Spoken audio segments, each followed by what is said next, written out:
what advice would you give to those leaders that are sort of underrepresented and feel like, gosh, my story isn't really big enough, or maybe it's not even They'd safe be to impressed. share? Yeah, Yeah, yeah, right. yep. Right. What advice could you offer? I think it's really important to know that everybody's story is valid, that your voice needs to be heard, because particularly if you're from an underrepresented minority, you showing up and owning your reputation, owning your story is not only representative for the generation who's following you, you're actually building a bridge. It's Oh, it's I love that. incredibly powerful. If you stand up and own your reputation and your story, you are helping others walk across the bridge to where you are. So I say often to my clients, it's not just about you and self-promotion. It's about a community. If you speak up, you're uplifting your whole community. And there's so much power in that. And I think for leaders who are humble or shy, it's much easier to think, I'm going to talk about my story, not because it's self-promotion or bragging, but I'm actually lifting up others as I do. Hi there, and welcome to the HR podcast. This is Linda Misagatas And Cindy Manuel, and we'll be your co-hosts. After spending years working in and with HR, we thought, why not start a podcast to support the important HR community? We believe the way things have always been done isn't necessarily what's going to work in the future. So we're diving into topics that support HR and working women as they navigate the future of work. We're talking about professional growth and also how we can support each other as human beings. We can't wait to bring you insights from HR experts, thought leaders, and inspiring women who are making a real difference in their organization and communities. They'll share their journeys and tips on balancing work and life in a better way. We're excited to learn alongside you and hope you'll pick up some great takeaways, from tips and tricks to worksheets that you can actually use in your daily life. So grab your favorite beverage or lace up your walking shoes and join us for the HR Her Resources podcast. Hey everyone, welcome back to another episode of the Her Resources podcast, where we explore real stories, bold ideas, and big moves that are shaping the HR world as well as leadership today. I'm Linda Misagatas, and I'm here with my remarkable co-host, Cindy Manuel. How are you Hello, today, Cindy? everyone. I'm doing well. It's a great day here in Colorado. It's beautiful as usual. So, Yes. yeah, I love our summer months. They get a little warm, but it's very beautiful today. I agree. We get the cool mornings and the hot days. So yeah, no, it's really nice. So, well, we're honored to have Charlotte Otter in the studio with us today. She's an author, speaker, and reputation coach, and a passionate advocate for new voices in leadership. Charlotte has spent most of her career in tech, and she was leading executive and employee communications, but now she serves global clients in a variety of industries. She has more than 25 years of experience in communications, including global leadership roles. Charlotte helps high-performing CEOs, CXOs, and teams craft and deliver compelling stories that support their business strategy and goals. Her latest book, We Need New Leaders, is grounded in her experience as communications executive as well as her novel research for her MSc in Change Leadership from HEC Paris. It is both a handbook and a manifesto for change at the leadership level. Welcome to the studio. Welcome, Thank you Charlotte. so much for having me. Thank you very, very much to both of you. Oh, thank you. We are Excited to always, talk to you. yeah, we're always excited to have strong women who are really leading the charge around leadership and really diversity in those roles.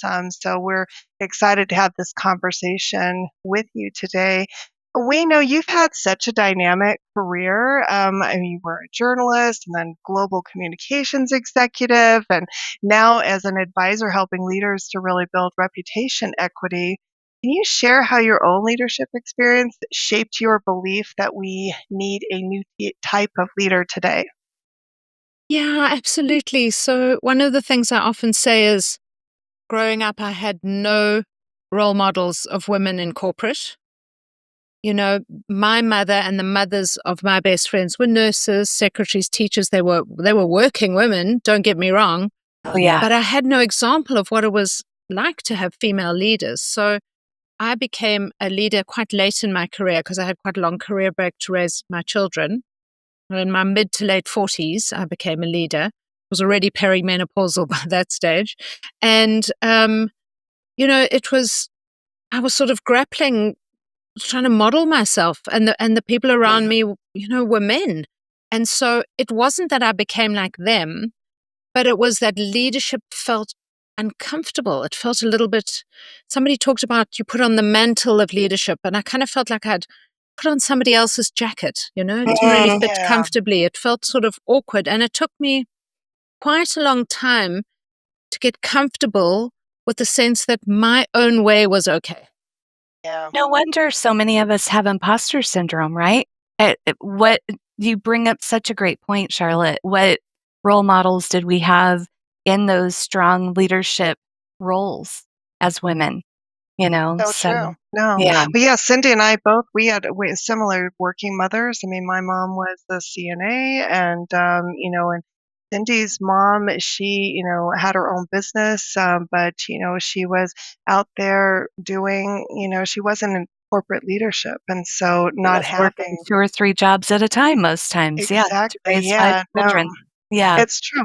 And you're right, the women that were around us, they weren't in leadership roles, not at the executive level.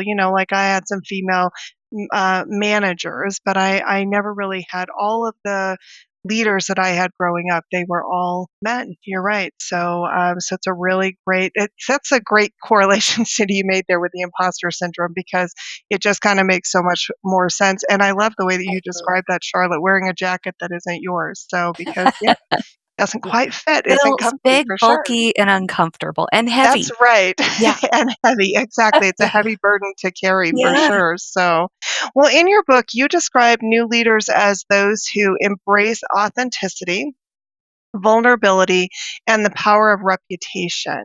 Love We're that. kind of curious, like how can organizations really identify and nurture those leaders from within rather than defaulting into that old archetype? Because most of the time we see that and Cindy and I did an episode where we talked a little bit about this in the past, where when they bring in leaders at a senior level, generally they're hiring from the outside in. It's not an organic growth in most organizations. So, what are your thoughts about that, and how can organizations really support a different way of grooming leaders for the future? Yeah, organizations really do need to think about leadership in a different way. One academic who I lent on quite a lot in our book is Tomas Chamara Premuzic, who wrote the book, Why Do So Many Incompetent Men Become Leaders? And his thesis is that the archetype that you talk about, we have in our heads, is that confidence is more of a leadership quality than competence. So we recognize loudness, we recognize like a kind of a room-filling energy, we recognize a big personality, and a lot of this will be familiar to you, but we don't actually recognize and value competence. And then another academic I lent on a lot was Marianne Sieghart, who wrote The Authority Gap. And it's a great companion piece to the first book I mentioned, because she's talking about how we don't recognize authority in women. That when a woman is being authoritative, we feel very uncomfortable, doesn't sit comfortably with us. And it's well known that in organizations, women are talked over, not promoted or remunerated the same way as women. I mean, it's old news, right? None of that is new to us. Yeah. So organizations have to get really smart about how they're thinking about what a leader is. And when you bring those leaders in, to make sure that they don't fall straight off the glass cliff, which is what happens quite a lot Right. with women and leaders from diverse backgrounds, to make sure that the culture is inclusive enough so that they actually stay. And I say those words, but of course it's the how, right? That we need to explore, Exactly. like what actual culture changes need to happen beyond just getting the right people in the door. Charlotte, as a change management person yourself, which I absolutely love, you and I know that, that that change and leadership has to build that trust. And that's really often rooted in, visibility and credibility. So you do talk about reputation equity, which I love, and we'd love to hear more about what that is. And also, how do you see that acting as sort of a stabilizer in times of transformation, which so many organizations are going through right now, especially for those leaders? You mentioned, women and diverse groups. So just leaders who might not match that traditional mold. Yeah, I really feel like reputation equity is kind of a power tool for individual leaders. So we're seeing across the US, but it's also starting to leak across, towards us in Europe, of companies deprioritizing their, if not completely switching off the DEI programs. So diversity, equity, and inclusion was an attempt to make a structural change, so to make companies more inclusive. Hasn't worked, and that's a topic for a different podcast, right? But what it leaves when the structures fall away, or the attempt at building useful structures, is that unfortunately leaves a lot of pressure on the individuals. And so what I'm hoping to do with my book is say to individuals, first of all, take heart, because building your reputation equity will help you not only in this job, it'll help you get to the next job. And then secondly, maybe there's someone in the organization who you haven't thought about who potentially could help you build your reputation equity, and that is the head of communications. Because the head of communications is the person in a corporate who's completely responsible for reputation. And they know only too well it's not just the business and it's not just the CEO. They are looking for great spokespeople, people who want to be on stages, people who want to author thought leadership, people who they can put in, who brilliant spokespeople who they can put in front of the media. So it's a combination of individuals learning to speak up and own their reputation equity, and there's a whole tool set of skills within that. But also don't feel alone. There's somebody there who you can actually work with. And I think for me, that was almost the strongest message of all was you don't always have to feel alone. There are people out there who can help you build that reputation equity. Charlotte, can you talk a little bit for people who may not, who might be thinking as you're describing reputational equity, the difference between that and personal branding?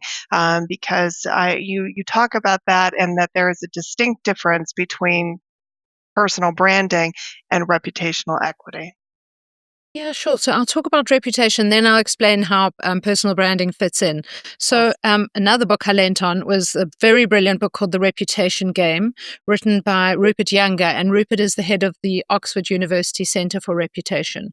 And he wrote it before COVID, but still very valid today. And he says, our personal reputations are made up of three things: the stories we tell, or our narratives, our behaviors, and our networks. So the narratives are all the things you say about yourself, all the stories you tell, the words you use, the values you espouse. Behavior is how you show up in action.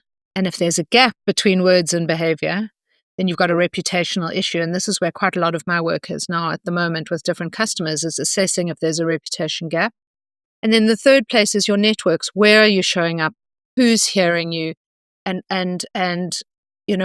both online and in person, in your personal networks, what are people saying about you when you're not in the room? And for me, personal branding is the starting point of the narrative part. It's that personal branding is that self-awareness moment where you realize I'm in some kind of a transition, I'm needing some kind of a change, or I'm in a new role and I need to be seen in a certain way. What are the stories I tell? What are the words I use? I mean, I've even seen some people, it goes down to what colors they wear. There's a coach on LinkedIn who I follow, he always wears yellow. It's very bright. It's very optimistic. It's become part of his personal brand. So I think personal branding folds into reputation management or into reputation equity, but it's a smaller aspect of a much larger continuum. What advice would you give to those leaders that are sort of underrepresented and feel like, gosh, my story isn't really big enough, or maybe it's not even They'd be maybe to impressed. share. Yeah, Yeah, yeah, right. yep. Right. What advice could you offer? I think it's really important to know that everybody's story is valid, that your voice needs to be heard, because particularly if you're from an underrepresented minority, you showing up and owning your reputation, owning your story is not only representative for the generation who's following you, you're actually building a bridge. It's I love that. incredibly powerful. If you stand up and own your reputation and your story, you are helping others walk across the bridge to where you are. So I say often to my clients, it's not just about you and self-promotion. It's about a community. If you speak up, you're uplifting your whole community. And there's so much power in that. And I think for leaders who are humble or shy, it's much easier to think, I'm going to talk about my story, not because it's self-promotion or bragging, but I'm actually lifting up others as I do. I love that. That just Yeah, gives a legacy kind of feel to it too, doesn't it? yeah, Yeah. absolutely. Charlotte, how do Wonderful. you, when you're working with, especially, I think of women leaders or even leaders of diverse backgrounds, sometimes that I found in the past for women, because they've had to, um, you know, scramble to the top. They've had to really fight to get there. Sometimes what I saw is that they did kind of emulate their male counterparts, or maybe prior to getting into those leadership roles, they were, embracing of like women and that. But then once they reached the top, suddenly they kind of forgot that. And I don't think that they really forget it. I think they tuck it away because they're afraid of losing that position of power. Can you talk a little bit about that, and how do you advise your clients in that regard? Yeah, I mean that's a difficult one, isn't it? Because I think the women, there is that sense of scarcity. So I've made it to the top, therefore there's no space for others. So I Yeah. would definitely advise my clients to lift others up and not act out of fear. Oh, I like that. Re- Yeah. I think that's so important. And don't be, there's that story of the lobster pot. Don't be the lobster that scrambles up over all the other lobsters and escapes the pot. Put a claw down and help some other lobsters. Right. I love how you talk community so much. That really Yeah. resonates. Yeah. Yeah, I totally agree. That's one of the reasons Cindy and I started the Her Resources podcast, is really to establish that community of Support. like-minded people who are interested in these conversations, and really to help give that platform to people who don't always have a platform but have some amazing things to say. So we've really enjoyed that. Well, one of the things that was, we look at some of the stats out there, it says that nearly 50 to 70% of leaders fail within 18 months. And yet, organizations that invest in leadership development see a 25% better business outcomes. And we also know that diverse teams outperform up to 21%, which has been an interesting dynamic, honestly, to see the you know that suddenly we're unraveling all of this DEI. When they first started talking about it, they were leaning into those statistical numbers and saying, "Oh, well, see, it helps us grow our business." I guess suddenly we forgot that it helps us build our businesses as we're rolling those things back. But I'm wondering, what do you think is preventing organizations from turning those statistics into real change? Because the numbers don't lie, and yet, what are they doing to change the behaviors so that they can have more successful organizations and really embrace that change? Yeah, I'm firstly on the rolling back. Somebody who I spoke to, Advita Patel, who's a thought leader in communications and leadership in the UK, said if a company can cut off their DEI program overnight, it was only ever performative. And that really gave me a sense of, when I felt so sad and depressed when that was starting to happen earlier this year, really gave me a sense of hope. Well, those businesses are ones that weren't genuinely committed. They were just performing a form of DEI. But it's those that have held on to their values. Maybe they've changed the language a little bit. Maybe they talk about positive people experiences, which feels more neutral. They're using different language to describe the same thing, but they're also working much, much harder on inclusivity. Mhm. And somebody who I interviewed for the book, but whose own book I used in writing mine, is a man called Porter Braswell. And Porter is he's a black man in the US. He's built several startups, all of which always have an inclusivity focus. And what he said to me is, DEI is never going to work if it's siloed. It has to be threaded through every single aspect of the corporation, every team, and even down to every meeting. And I've been giving some thought to how do we run inclusive meetings? Because I think if you're a manager or a leader, that's where you can actually make change every single day for the people in your team if you just run your meetings in an inclusive way. And I discovered during the pandemic that I'm an introvert. I didn't know that. I just thought I was a little bit odd. And if Well, I you can think relate. about, I too am an introvert, so I know exactly what you mean. Yeah. And if you think about all those Zoom meetings we attended during the pandemic, the extroverts were here. Yeah. And the introverts were all typing in the chat, weren't they? They were having a lovely time. So true. Absolutely so true. Yes. Yeah. And so for managers just to be aware that how introverts or people who are different to the norm show up at work, have different needs, just to have that awareness. And one brilliant thing I heard from another interviewee of mine, Jess Rad, who's a diversity advocate in the UK. She's now building her own business, and she and each of her employees write a 2-page, I'm struggling to think of the word, it's not a mandate, but a 2-page, when they arrive in the organization, 2 pages on how they like to be communicated with, what works for them and what doesn't work for them. And then they try to run 2 pages, and they try to run all their interactions in a way that is respectful of other people's diversities. Now, that might be hard to do in a corporate, but maybe corporates can think about send the agenda in advance so that people who don't process aloud have time to think about what they want to say. I like that. Yeah. If you want people who are not the noisy ones, who always, the most noisy 5% always speak in meetings. If you'd like to hear from the other 95%, tell somebody the day before, hey, that project that you did, I think it's so wonderful. When I ask who's done something on that line, please make sure that you prepare and speak up, because we all need to hear from you. I love that. So I like that, I think that they're, in the absence, as the structures change or don't change adequately, I think there are ways for leaders and managers to really start to step up and build inclusivity without ever even saying the word. It's not like a one size fits all, which is really the whole point, right? To be inclusive, you have to sort of meet people where they are and provide them the opportunity to be engaged, to get involved, to have their voices heard. Yeah. I love that. And might I say, to meeting people where they are, I honestly believe is the future of work. I think that our kids who are Generation Z need that. They need to be met.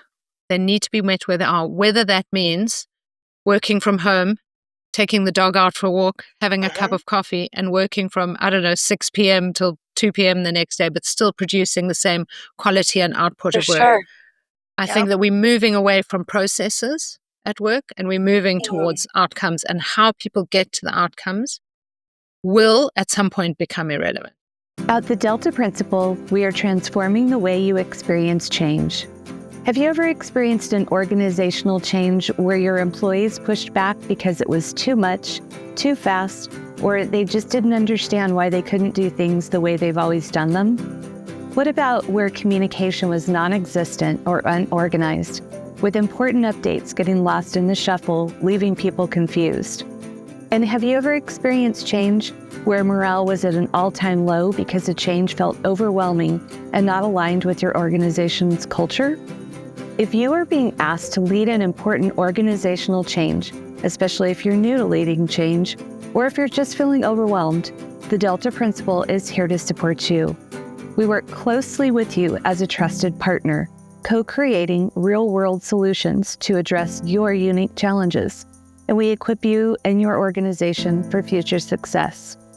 Are you gearing up for your next transformation journey, or exploring ways to strengthen your change management skills? Then let's connect. This year, we're thrilled to introduce Leading Change, a training designed for leaders driving organizational initiatives, and Navigating Change, a training tailored to empower teams and adapting to change with confidence. Our coaching and training sessions are fully customizable to meet your organization's unique needs. Reach out today to see how we can partner with you to make your next change a success. You can find us on LinkedIn or by emailing us at info@thedeltaprinciple.com. So I'm curious, what role do you see human resources really playing? Because as I'm listening to what you're saying there's a couple things that I'm thinking to myself. One, I have my own changes I need to do because I'm still rooted in some of that old way of thinking. And so even though I wholeheartedly believe in outcome and getting there, it is still sometimes easier to lean back into, that hierarchical type of leadership style.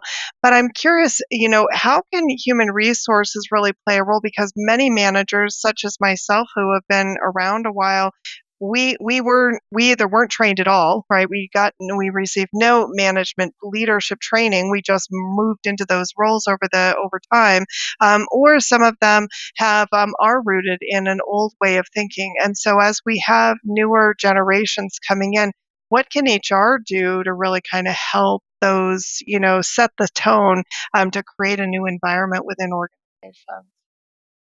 I'm starting to think it's a learning and development skill set and speciality to really become aware of different generational needs as well as different needs of people who are, say, neurodiverse or whose brains work in different ways. Yes. I think it's about starting to educate leaders about difference and create awareness. Yeah. Create culture. It's just so hard because it feels so large. It feels so large. But what gave me hope was interviewing these 40 emerging and established leaders from diverse backgrounds. They know what they're doing. So did you none of them didn't know what to do. I love that. Did you then sort of trend out then for your book to kind of find some of these themes that you referred to then, Charlotte? Yeah, so my question to myself was, as I started to write the book, was what do leaders from diverse backgrounds, diverse identities, underrepresented minorities need to learn from reputation management to land, keep, or create their dream leadership roles? I then interviewed 40 diverse leaders, emerging and established, about their own leadership journey. Okay. And what came through very, very strongly was all of them have come through obstacles because they are diverse and have diverse identities. They are not of the leadership norm. That those obstacles, they have now built empathy. So they have empathy for other people who have all different types of diversity from themselves. They have intensely deep self-knowledge and self-understanding. They've done the work. Their trauma, their triggers, they've had coaching, they've had therapy, they know who they are and where they are. And with all those sensitivities, they know how to inspire, they know how to communicate, they know how to engage, and they know how to lead in an inclusive way. It's almost organic. I like that.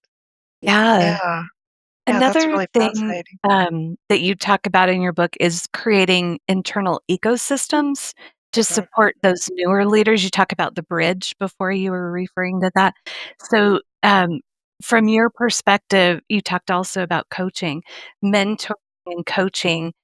Can you kind of share with us a little bit more about, the importance of that and maybe some ideas that you might have for us on that? Yeah, I mean, mentoring, coaching, sponsoring, all those one-to-one relationships are so important. And what often happens is that diverse leaders they may get a mentor or a coach, but they don't get a sponsor. So I do think sponsoring needs to become as systemic as possible. And I think that cross-generational coaching and mentoring is also really, really important. So I did a lot of mentoring in my time. because I just loved it. I love one-to-one work. And although I had a team of 50, it really gave me a lot of personal satisfaction doing one-to-one work.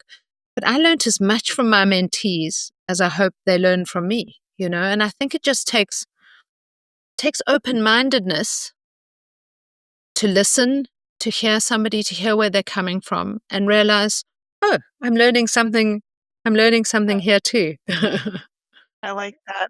Yeah. Well, it's always that reminder, it's that leadership advice really that we got a long time ago is you surround yourself with people who are smarter than you. You don't have to be the smartest person in the room. And I do think there's a misconception that all leaders like know everything and they must be the smartest people, otherwise they wouldn't be in those roles. And really smart leaders hire even smarter people to surround them and do the things that they aren't the best at and they don't have to be the best at, hence why they bring people around them. And then to your point, you nurture and grow those people and see something in them and help them, which in the long run helps you and helps everyone in the long run. But it is always interesting because sometimes a little insecurity creeps in, right? And that's when you'll see.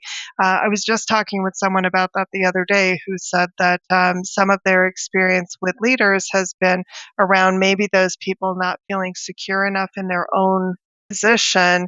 And so therefore they had to continue to kind of like build themselves up. So they didn't give credit to their team. Yes. It was always their idea.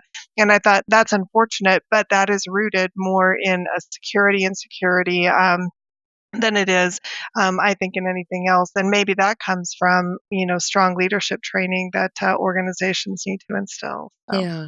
And as you were talking, two things came up for me. The one was those types of leaders who you describe, who are a little bit inflexible. It speaks to the idea, and I think you two know about this, of single loop and double loop learners. So I think during my MSc, this was the light bulb moment for me where I understood what new leaders need to be. So single loop learners in leadership are those who see the problem, get the resources, fix the problem. But double loop learners are leaders who see the resources and fix the problem and then meet with their team afterwards and say, and what role did my behavior play in causing this problem?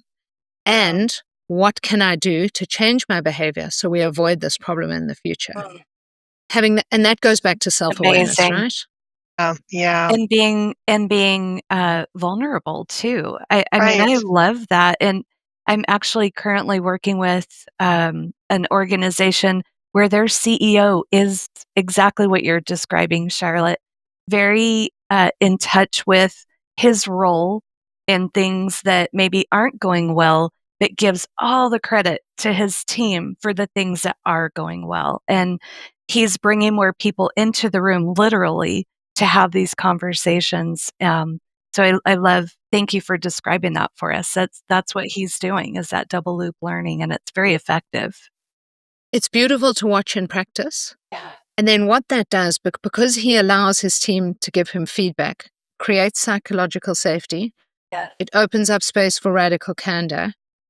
And it also allows the team to debate within themselves. So there's this concept of creative abrasion where we are safe enough and trusted enough in our team to disagree. And it's that creative abrasion that helps grow innovation. So you have to be safe enough to debate and disagree within the team. That is so true. I'll give a little shout out to my boss and the way that he approaches meetings. In every single meeting we've had ever since he started in the role leading our team, he has these ground rules, and those rules are, like, we don't all have to agree with each other. We can have that, but when we leave the room, we're all on the same page. And I just love that particular one because it opens you up to really have the freedom to say what you think, to get your thoughts out. Because how many times have you been in meetings, everybody nods their heads and says, yes, yes. And then it's the water cooler conversation, right? Yeah. So now we're all out there saying, boy, that was just the dumbest idea. I totally don't agree with that. And so you're never going to be as successful in implementing what you need to do because you don't really have buy-in. You just have, people who are nodding their heads and agreeing. And I think, we don't talk about psychological safety enough. And I think that is really a role that human resources can play in kind of really training up leaders to understand what you mean by psychological safety and how to create those environments. I'm curious, do you think that that's natural in leaders? Do you think that's a trained behavior? Is that a learned behavior? Or is it just inherent that some people are just natural at those things and other people maybe just aren't? And that's okay. And maybe they're just not fit to be in those particular roles. But do you think some of these things are learned, or do you think that they're more natural? I think it's a mix. I think that there are some people who are so self-aware that they realize walking into a room as the leader, they're not going to get, the honest answers. One of the CEOs I interviewed, he said, the minute I became CEO, I became 50% funnier and I get 60% less good information. Oh boy. And at least he had the Yeah. self-awareness Yes. so that he Yeah. could then go into his team meetings and then say, don't feed me that stuff. Give me the honest stuff. But I think it can also be learned. I think that leaders can get better.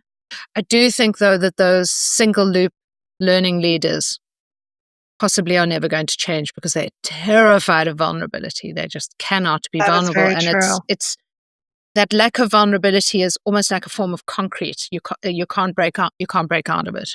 That is true. That does seem to be, and I will notice that with some of the leaders that you think, gosh, they have so much potential, but yeah, they just can't get past that one thing. So I'm kind of curious then in that regard, when leaders are coming into organizations that have maybe had bad leadership in the past, or maybe they're going through a lot of change in the organization and a new leader comes in, what advice do you give to that leader and maybe to that organization? Because it's hard to break through when employees do not trust the executives in the organization, old or new. So, what advice do you give to organizations around that? The leaders need to be incredibly consistent in situations like this. So what happens with leaders, and I experience this a lot doing executive comms, is they're A-type personality. So they're easily bored Yeah, by the same messaging.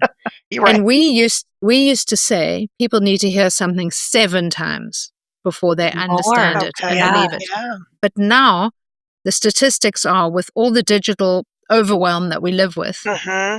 it's now people need to hear something 28 times before it sinks in. Wow. Oh my So it's goodness. tough on leaders.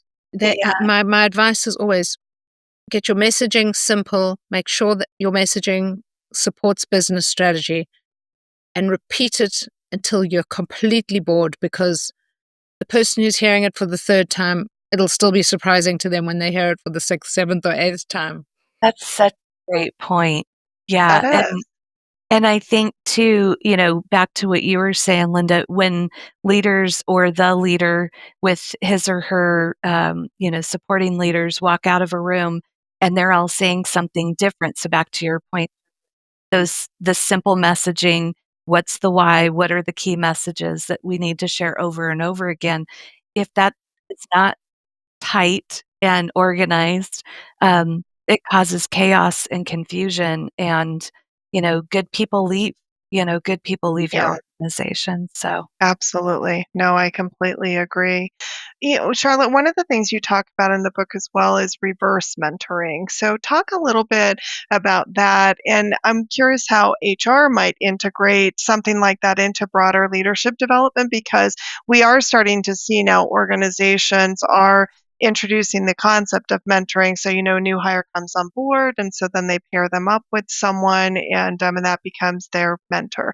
And so I'm curious, what are your thoughts around that? And then also, what do you mean when you talk about reverse mentoring? Yeah, so reverse mentoring for me is about, it's about age and experience, or it's about short tenure, long tenure, or it's always about people on either side of a binary who can learn something from each other. yeah, It could also be somebody who's come into an industry from a completely different industry. I So like that. it's about learning from people who are on the other side of any binary from yourself. And I think the way HR and certainly communications can help with this, can set it up, is you can, I've seen it work before, have a kind of mentoring marketplace where people can say, these are the skills I personally need to learn. I'm not looking for the sponsor I in the like that. C-suite Yeah. who's coming to help me get the next job, but who has the skills or the experience that I can learn from, and then you can self-match. So it actually leaves it up to the Love that. individuals to match themselves. I like that. Yeah. No, that's That's really where I good. think like interns come in sometimes for me anyway in Like my you said, business. yeah. It's like with marketing and things like Canva and different social media and things like that. Back to what you were saying before, Charlotte, I've learned so much more from my interns, I feel, than they have learned from me. I love that idea of taking accountability for what I need and then finding that within the organization to kind of match to my mentor. Yeah. Yeah. I I love like that. that. No, for sure. Well, Charlotte, what is one practical piece of advice for maybe an HR leader or a communication leader who wants to start championing new leaders today? What advice would you give them? Help them find a platform for their voice, whether it's an internal intranet or helping them get comfortable with LinkedIn, and give them the permission to use it, because even these external platforms like LinkedIn. I was talking to some customers this morning, some clients, and they were saying, LinkedIn is in fact an internal communications tool for them. So for Oh, HR and comms, help identify the people who want to use their voice, help them find their stories, and then help them amplify their stories in whatever platforms or channels make the most sense for them. But the role of comms and the role of HR is to give that support, to give that impetus, to give that help. Because once people get comfortable with communicating on that level, it's such a beautiful brand halo effect for the company, Yeah. because people buy from people, they do. especially in B2B. They don't buy Yeah. from brands. So At true. SAP, they were buying Yep. from the sales team. They were buying Yeah. from the guy who turned up for 3 years in a row, came with the coffees, came with the cupcakes, had Right. built a relationship, had then had his own pass to walk down the corridor. So it's about that. All that work, it feels like a lot of work to lift up these leaders, but actually it has an incredible effect for the company overall. Build your I like reputation that. equity. That's right. I love Yeah. that. No, that is really good. That's going to stick with me. I love Yeah, that me too. concept. I do too. I'm so Yeah. glad that we got introduced to that. Yes. How can HR measure the impact of investing in reputation, equity, and authentic leadership? Like, what are ways that they can start to recognize the impact that's having on the organization? I think it's an employer branding story. So I think Okay. it's when people are stepping beyond telling their stories in internal company meetings or on the internal intranet, but are stepping beyond and offering that they will speak and do keynotes and podiums, wanting to be interviewed by the media, wanting to stand up, at a company conference and do a product demonstration. People who want to stand up and do blogs or thought leadership to support the company. I think all of those things.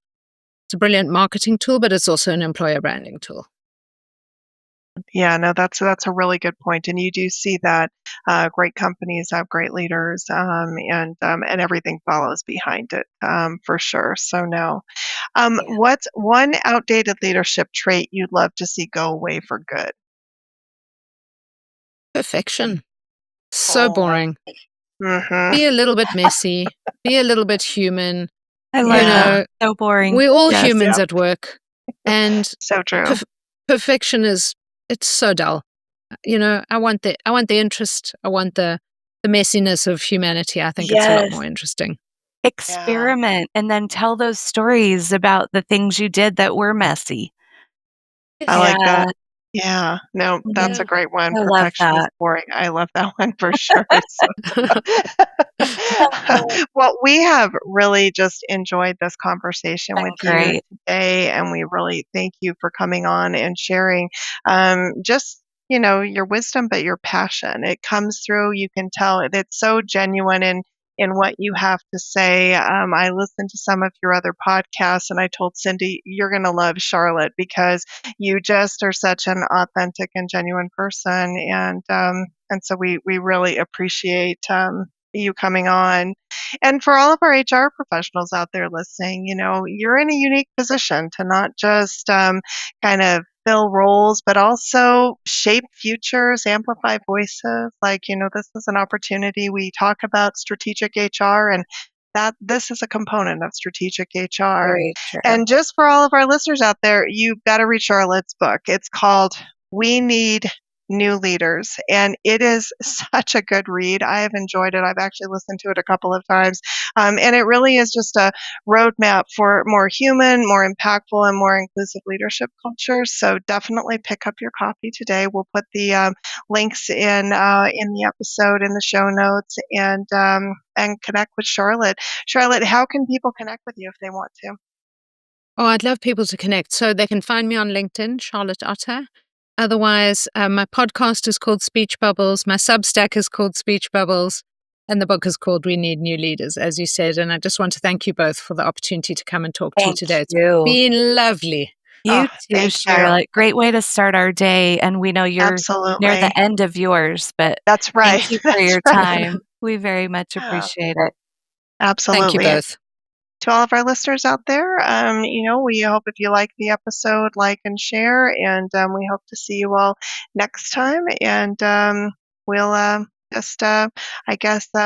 just keep leading bravely and stay true to who you are. So thanks, everyone. Thank you. Thanks so much for joining us for this episode of the HR Her Resources podcast. We're so happy to have you with us on this journey. Music and production by Logan Misigatis of LJM Productions. We'd also like to thank our intern, Lauren Banas, for creating our logo and supporting our social media postings. If you'd like to connect with Logan or Lauren, you can find their information in the show notes.